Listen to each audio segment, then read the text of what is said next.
kami dari kelompok 5 akan mempresentasikan hasil kerja kami tentang kasus perilaku koruptif pada dosen dan mahasiswa. Nah, perilaku koruptif itu merupakan tindakan menyalahgunakan wewenang, kepercayaan atau kesempatan untuk memperoleh keuntungan pribadi, baik merupakan materi maupun non-materi. Di lingkungan perguruan tinggi, perilaku koruptif seringkali muncul dalam bentuk-bentuk sederhana yang dianggap sepele, tetapi secara prinsip tetap merupakan pelanggaran etika akademik dan merusak nilai integritas.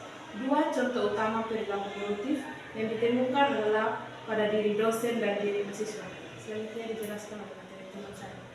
Baik, yang pertama itu perilaku koruptif pada dosen, jual beli modul dengan memungut biaya. Pada diri dosen, salah satu bentuk perilaku koruptif adalah praktik jual beli modul dengan memungut biaya tertentu kepada mahasiswa. Modul atau materi ajar sebenarnya merupakan bagian dari proses pembelajaran yang harusnya diberikan tanpa paksaan finansial, terutama jika biaya tersebut tidak termasuk dalam aturan resmi kampus. Ketika dosen memanfaatkan posisinya untuk menjual modul dengan harga tertentu dan menjadikannya kewajiban bagi mahasiswa, hal ini menunjukkan adanya penyalahgunaan kewenangan. Tindakan ini termasuk koruptif karena dosen memperoleh keuntungan pribadi dari fasilitas yang seharusnya menjadi hak mahasiswa. Selain itu, praktik ini dapat menimbulkan ketidakadilan. Misalnya, mahasiswa yang tidak memiliki kemampuan ekonomi mungkin merasa terpaksa untuk membeli agar tidak mendapatkan perlakuan berbeda atau tidak ketinggalan materi. Dampaknya bukan hanya pada mahasiswa, tetapi juga merusak reputasi dan kredibilitas institusi pendidikan.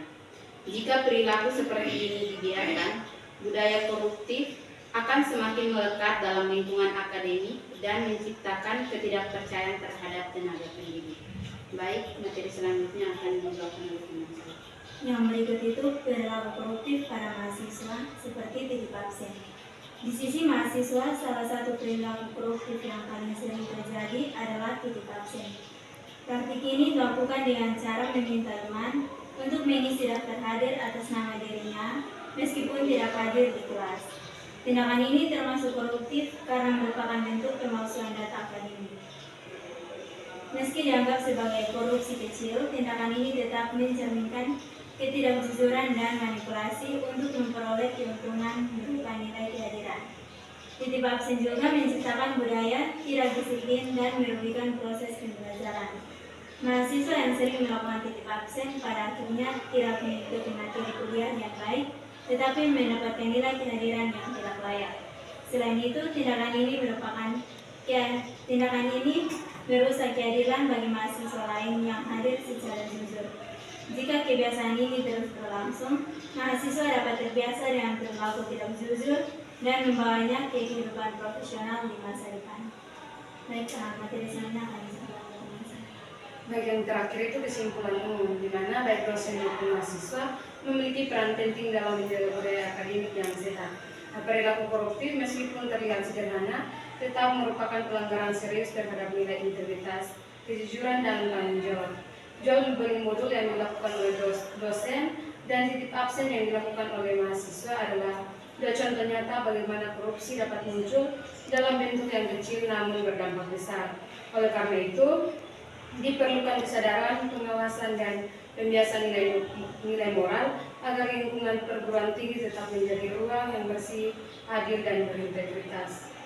Oke, baik, sekian dari hasil sosialisasi kami atau presentasi kami tentang perilaku koruptif. Itu ada dua kasus pada diri dosen dan pada diri mahasiswa. Kami menggunakan booklet atau memek. Sekian dari kami, terima kasih.